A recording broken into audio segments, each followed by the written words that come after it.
কালকে আমরা শপথ গ্রহণের জন্য যথাসাধ্য চেষ্টা করছি। একটা প্রস্তাব ছিল বিকালে করার, বিকালে খুব টাইট হয়ে যেতে পারে কি উনি 2:10 দিকে হয়তো এখানে আসবেন, এটা মেবি ভেরি টাইট। আমরা হয়তো তাইলে রাত্রেবেলা রাত 8টার দিকে করতে পারি, হয়তো 400 জন লোকের উপস্থিতি এখানে থাকবে। এই পরিসরে আমরা শপথ গ্রহণের অনুষ্ঠান ইনশাল্লাহ করব।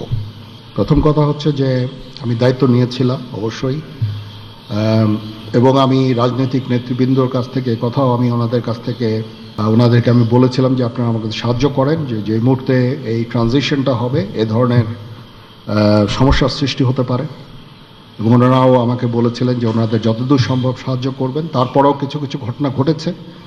এটা ঘটার পিছনে তো কিছু কারণও আছে, এবং আমরা ইনিশিয়ালি হয়তো কিছু এরকম ঘটনা ঘটেছে, বাট তারপরে এখন পরিস্থিতি কিন্তু অনেক শান্ত হয়ে আসছে। আমরা আমাদের যত স্ট্রেংথ আছে, পুলিশ কিন্তু নন এক্সিস্টিং, পুলিশ কোনো ডিউটিতে নাই। পুলিশের একটা বড় ফোর্স, এটার যে ভয়েড যেটা সৃষ্টি হয়েছে, এই ভয়েডটা সেনাবাহিনীর স্ট্রেংথ দিয়ে এটা পুরা করা সম্ভব না।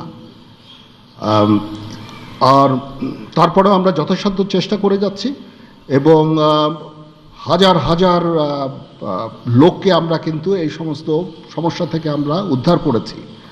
বহু পুলিশ, আমার জানা মতে বহু পুলিশ, অনেক থানা, তারপরে সরকারি কর্মকর্তা কর্মচারীদের রেস্কিউ করা, এই সমস্ত কাজগুলো আমরা করেছি। আমরা সমস্ত ইম্পর্টেন্ট জায়গা যেমন বিমানবন্দর, ডিপ্লোম্যাটিক এরিয়া, সেক্রেটারিয়েট, জাজেসদের অ্যাকোমোডেশন, তারপরে সেক্রেটারিদের অ্যাকোমোডেশন, এই সমস্ত গুরুত্বপূর্ণ জায়গাগুলিও আমরা প্রোটেক্ট করছি, এবং বিভিন্ন জায়গায় পেট্রোলিং করা হচ্ছে। তারপরেও একটা ইনিশিয়ালি 2-1 দিন এটা হয়েছে, সেই জন্য আমি অত্যন্ত দুঃখিত এবং বিব্রত। যাই হোক, এটা আমার যে স্ট্রেংথ যা ছিল এটা নেভি এয়ারফোর্সও তারা তাদের মতো করে করেছে। আমরা যথাসাধ্য চেষ্টা করেছি, তারপরেও কিছু হয়ে গেছে। এটা আমার জাস্ট সিম্পলি আমাদের এনাফ স্ট্রেংথ ছিল না। বাট আমি নিশ্চিত যখন পুলিশ পুনর্গঠন হয়ে যাবে, তারা যখন আবার কাজে নেমে যাবে, তখন এই ভয়েডটা খুব সহজেই আমরা পূরণ করতে পারব।